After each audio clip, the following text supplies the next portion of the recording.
శుక్లాంబరధరం విష్ణుం శశివర్ణం చతుర్భుజం ప్రసన్నవదనం ధ్యాయేత్ సర్వవిఘ్నోపశాంతయే. మండప లక్షణం.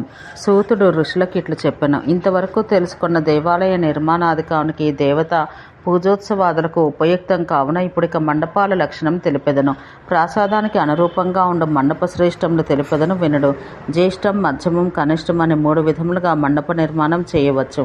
ఋషిసత్వంలారా వాటిని నామగ్రహణంతో మొదట తెలిపి తర్వాత వాని లక్షణం తెలుపదును వినుడు. ఇవి మొత్తం 27 విధాలు. ఇవి 64 స్తంభములు మొదలు 12 స్తంభముల వరకు 2 స్తంభములు వంతున తగ్గుటతో ఏర్పడను. పుష్పకం 64 స్తంభములు కలది. పుష్పభద్రం 62 స్తంభాలు, సువ్రతం 60 స్తంభాలు, అమృతమంథనం 58 స్తంభాలు, కౌసల్యం 56 స్తంభములు, బుద్ధి సంకీర్ణం 54 స్తంభములు, గజభద్రం 52 స్తంభములు, జయావహం 50 స్తంభములు, శ్రీవత్సం 48 స్తంభాలు, విజయం 46, వాస్తుకీర్తి 44, శృతింజయం 42, యజ్ఞభద్రం 40, విశాలం 38, సుశ్లిష్టం 36, శత్రుమర్ధనం 34, భాగపంచం 32, నందనం 30, మానవం 28, మానభద్రకం 26, సుగ్రీవం 24, హరితం 22, కర్ణికారం 20, శతార్థికం 18, సింహం 16, శ్యామభద్రం 14. ఇంతవరకు నీకు యథాధివత్గా శాస్త్రమందు సాంప్రదాయమందు ఉన్నట్టు లక్షణాలతో కూడిన మండపాలు తెలిపితున్నాయి. మండప సంస్థానం మండప నిర్మాణానికై సిద్ధపరచు భూప్రదేశపు ఆకృతి త్రిభుజంగా కానీ, వృత్తంగా కానీ, అష్టభుజాకృతితో కానీ, షోడశ భుజాకృతితో కానీ, చతుర్భుజాకృతితో కానీ ఉండవచ్చును. ఇవి వరుసగా రాజులకు విజయాన్ని, శత్రుచ్ఛాటనంను భయపెట్టి పారదోలుట, పుత్రలాభం, స్త్రీ సమృద్ధి, పుష్టి కలిగించును. ఈ చెప్పిన విధాల్లో ఏదో ఒక రూపాన్ని నిర్మించిన మండపం శుభావహం, మరొక విధంగా నిర్మించినది భయావహం.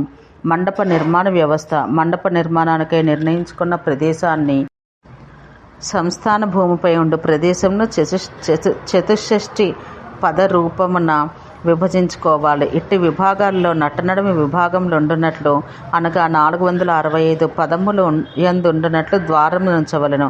ద్వారపు వెడల్పు ఎంత ఉండునో ఆ వాకిటి ఎత్తు అంతకు ద్విగుణం ఉండాలి. ద్వారపు కటిద్వారపు వెడల్పులో 3వ వంతు పొడవుండాలి. మండపమందు మండప గర్భముండును. ఇది మండపపు మొత్తం వెడల్పులో సగం ఉండాలి. అనగా చతుషష్ఠి పద విభజనానుసారం ఎటు నుండి చూసినా 3, 4, 5, 7 పదములలో ఏర్పడే చదరంన ఇది ఉండవలను. ఈ మండపానికి 4 వైపులా గోడలుండును. దీనికి ముందు వైపున ద్వారము గర్భపు వెడల్పుతో ఉండును. ఈ ద్వారపు పొడవు ఈ వెడల్పుకు 3 ఉండాలి. లేదా ఈ గర్భమండప ద్వారపు వెడల్పు ఇంతకు రెట్టింపు ఉండను. అనగా గర్భమండపపు వెడల్పులో సగం ఉండవచ్చు. ఈ ద్వారపు తలుపులు మేడి కొయ్యతో చేయవలను. ద్వార శాఖలు ద్వారపు వెడల్పులో 4వ వంతు మందంతో వెడల్పుతో ఉండాలి. తలుపును 3 కానీ, 5 కానీ, 7 కానీ చెక్కలను కలిపి చేయవచ్చు. ఇది ద్వార నిర్మాణమందు ఒక పద్ధతి. ఇట్లు కాక జ్యేష్ఠ, మధ్యమ, కనిష్ట భేదాన ఒక్కొక్క భేదంలో మరల 3 విధములతో అయినా ద్వారం ఏర్పరచవచ్చును. ఎట్లన్నా 140, 130, 120 అంగుళాల ఎత్తుతో ఉండనవి జ్యేష్ఠ పరిమాణపు ద్వారములు. ఇవి ధన్యములు, ఉత్తరములను. 104, 110, 116 అంగుళాలతో ఎత్తుతో ఉండే ద్వారములు మధ్యమ పరిమాణక ద్వారముల వర్గం 100, 100, 90, 80 అంగుళాల ఎత్తుతో ఉండే ద్వారములు 3 కనిష్ట పరిమాణక ద్వారముల వర్గం నందలివి. ఈ క్రమాన్ని చెప్పిన 10 ద్వారములు సర్వదా గ్రాహ్యములు. ఇతర విధములకు కొలతలతో ఉండే ద్వారాలు వర్ణించవలను. ఏలాన ఇవి మానసోద్వేగకరములు. సర్వవాస్తులయందు ప్రయత్నంతో ద్వారవేదం లేకుండానట్లు చేయాలి.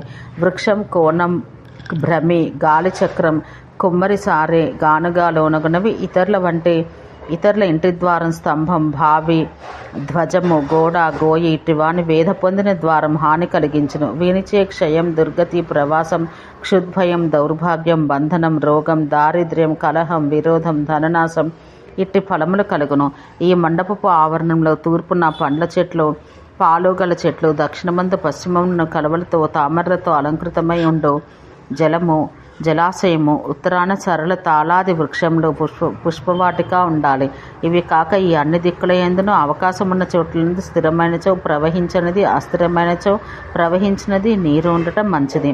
ఇదే ఆవరణమందు దక్షిణాన తపోధన అనుష్ఠానమో, జపంలో, తపంలో, పారాయణమో, యోగ సాధనయో చేసుకుని వారి స్థానాన్ని ఉత్తరమున మాతృకా గృహములను ఆగ్నేయాన వంటశాలయు, నైరుతమున వినాయక గృహమును, పడమట విష్ణుని గృహమును, వాయవ్యాన యాత్రికుల వసతికై గృహముల వరుసయు, ఉత్తరాన యజ్ఞశాలయు, ఉత్తరముననే నిర్మాల్య స్థానం, పడమట కాని సోమదేవతాక స్థానములందు, ఉత్తరమున కాని బలి నిర్వహణ స్థానమును, ముందు వైపున వృషభ స్థానాన్ని, శేషస్థానమందు, మన్మథ స్థానమును, ఈశాన్యమునందు జలమునందు శయనించి ఉండు విష్ణుని స్థానమును, ఈ విధంగా కుండంతోనూ మండపములతోనూ కూడిన ఆయతనమును నిర్మింప చేయవలను.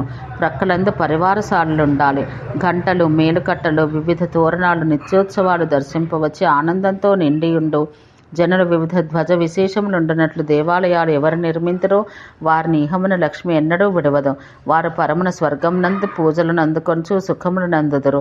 ఇదే విధంగా గృహమందును యథాశక్తిగా సకల మంత్రాలతో శాస్త్రోక్త విధానాలతో అర్చన విధానమును వ్యవస్థ చేసుకోవాలి.